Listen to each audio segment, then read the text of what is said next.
22 जानेवारी 2024ला अयोध्येतल्या मंदिरात प्रभू राम विराजमान होणार आहेत। देशभरातून हजारो मान्यवर या सोहळ्यासाठी उपस्थित राहणार आहेत। या सोहळ्यासाठी अयोध्या नगरी सजली आहे आणि राम मूर्तीची पहिली झलकही आता समोर आली आहे।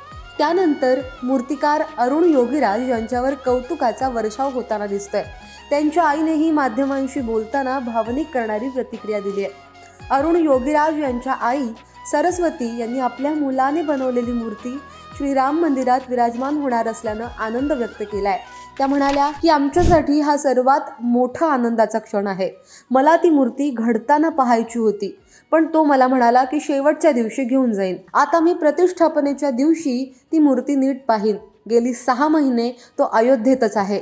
मला माझ्या मुलाची प्रगती आणि यश पाहून अभिमान वाटतोय, असं अरुण योगीराज यांच्या आई म्हणाल्यात। या मूर्तीबद्दल तुमचं म्हणणं काय? तुमच्या भावना खाली कमेंट बॉक्समध्ये अवश्य कळवा।